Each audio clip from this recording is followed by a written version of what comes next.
po? Ako po actually Lina Ocampo ang aking tunay na pangalan. Nilagay ko lang ng baby kasi palayaw ko yung baby, baby Ocampo. Nandito ako sa Chicago. Actually, napakaganda ang ginawa ng Barley sa amin. Ako talaga ang una kasi meron akong, okay, I'm a retired nurse. Okay, so meron akong um, aneurysm sa legs ko, sa likod ng aking uh, yung yung joint ko sa legs. So, hindi ako makalakad.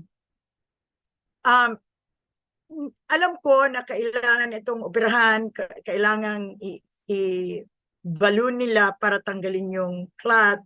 At alam ko na I am not safe.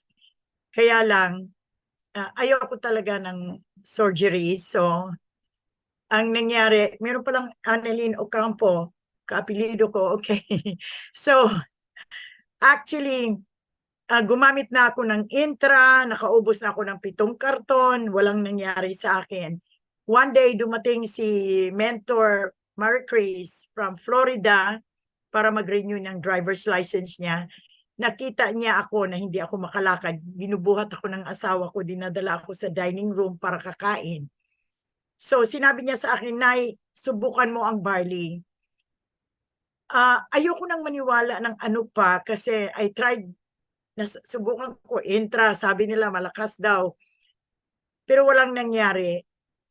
So, ang ginawa niya, nagkanaw siya ng barley. The first sachet, breakfast time yon. Yes, mamaya, yung sa kay brother, kay Rolly na, sa asawa ko, kasi grabe ang ginawa. Talagang himala ang ginawa ng barley sa asawa ko. Pero ako ang una. So, 4 na sachet na na-take ko for that whole day na nandito sila Marie Chris, nakalakad na ako.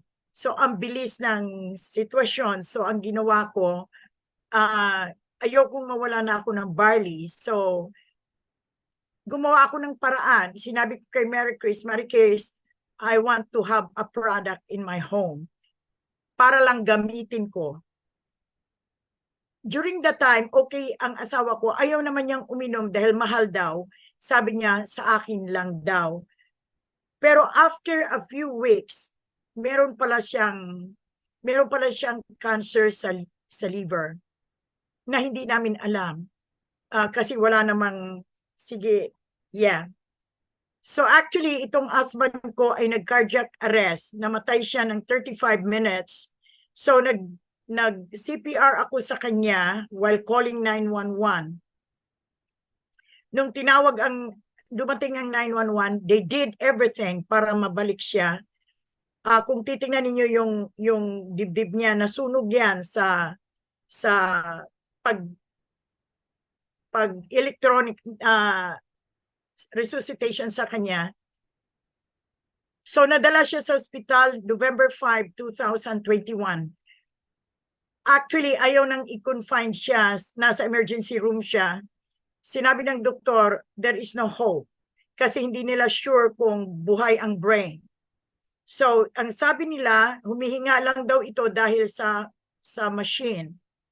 Pero kung tanggalin ang machine, wala rin. We prayed kasi may tiwala kami sa Diyos. So we prayed hard sa Panginoon. I called the Philippines, nag-join ng prayer. Ang diagnosis sa kanya is shock liver cirrhosis, stage 4. So, at meron siyang congested heart failure, 25% na lang ang nag-work sa kanya. That was November 5, 3 o'clock in the morning, tumawag sila sa akin, kinonfine nila kasi meron daw reaction na maaring buhay ang brain niya. So, ito yung diagnosis sa kanya, cardiac arrest. When he was admitted, talagang ano sa kanya is cardiac arrest, congested heart failure, cirrhosis of the liver, shock liver siya, hepatitis talagang ang daming problema sa kanya. Kaya nung dinischarge siya December 7, gusto nilang ilipat siya sa hospice facility. Hindi na ako pumayag na ilipat siya sa hospice facility. Sinabi ko, if my husband will be under hospice, he must be hospice at home. So ito yung disposition, hospice at home. Pero ang discharge nila is expired because ang prognosis niya is only 7 days. 7 days lang daw na mabuhay siya. So, but then, nung dumating siya sa bahay, ang instruction, no food intake, wala nang pagkain na ibibigay sa kanya, kaya lang may G-tube siya. Nurse ako, I can administer food for him, liquid food. So, ano siya nung dumating siya, morphine niya, ang order is morphine every 4 hours. Hindi ko ginawa yon. Hindi ako pumayag na i-administer ang morphine. Ang ginawa ko, barley every 4 hours. Okay, so nag-barley siya every 4 hours. So actually, walang pag-asa, zero chance to live, zero chance to survive. Pero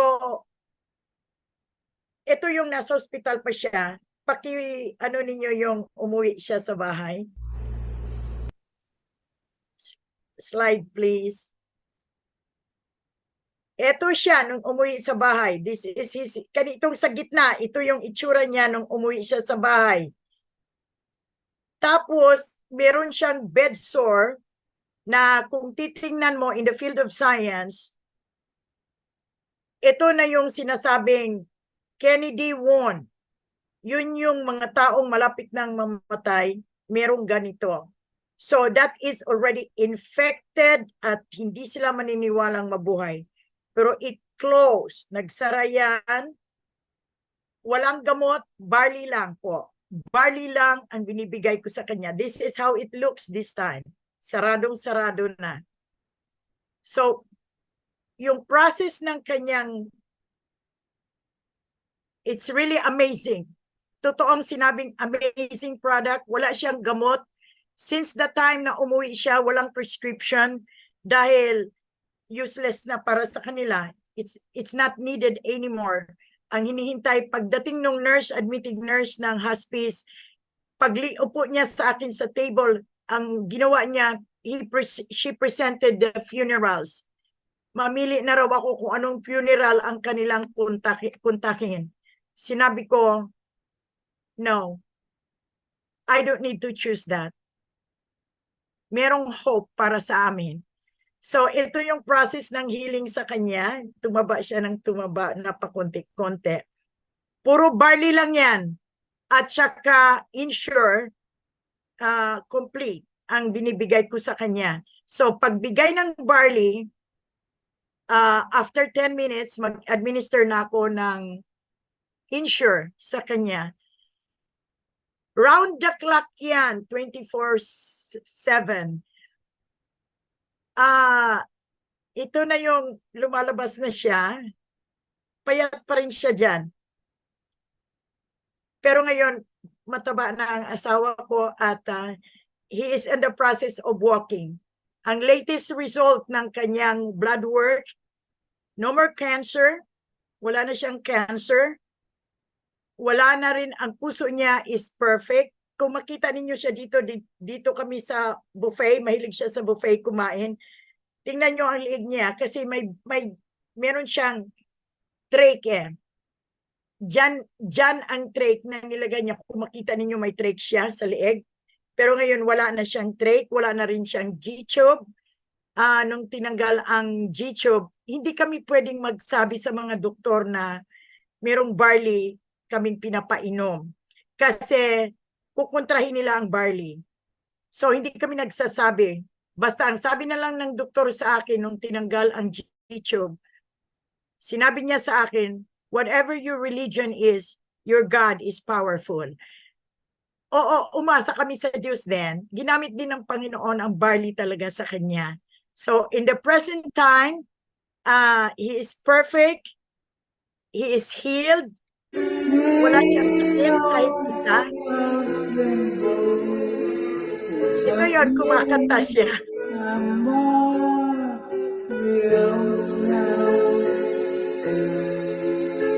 Okay. Ano ang kanyang sitwasyon? Dati hindi siya makasalita dahil sa trach sa kanyang lieg. I want you to see him personally. Bago ako sinishorten lang ang testimony. Here is my husband, Raleigh. Say something. Hello to them. Hello, everyone. Hello, everybody. All right. Yan na po ang kanyang itsura at yan na po ang kanyang sitwasyon ngayon. So, I thanks God na ginamit ng Panginoon ang barley. Since that time, lahat ng tumatawag kumusta sa kanya, nagiging barley user. At marami kami dito na cancer sa brain. 6 months na lang ang taning. Mulang nag-barley, wala ng cancer. At meron din tayong puti, kaya meron akong downline sa Atlanta na puti sila. Nag-sign up ng Jade. Actually, puro Jade ako. Ayaw ko ng ibang level. Puro Jade ang aking, kung gusto ninyong mag-sign up, Jade tayo. So, nag-Jade itong puti. Nagplano pa kasi, actually nagplano akong mag-stockies dito. Siya rin, nagpaplanong mag-stockies. Sabi ko, kung mag-stockies ka, dyan ka lang sa Atlanta, nandito ako sa Chicago. I want everybody to understand na wala kaming gamot. Walang gamot ang asawa ko kahit isa. So, yan ang patutuo ko para maintindihan ng lahat ng follower, believer, user, at mentors of I Am Worldwide Amazing Barley na there is a big testimony if you use barley kahit anong klaseng sakit. Nakita ko dito kahit anong klaseng sakit. Macular degeneration, tinanggal din ng barley. Itong puti na sinasabi ko sa inyo, meron yung babae na glaucoma. Size 19 na ang glaucoma ng kanyang mata. Pero ngayon wala na siyang glaucoma. Tinunaw ng barley. So that's how powerful the barley is. And I thank you for listening and thank you for joining.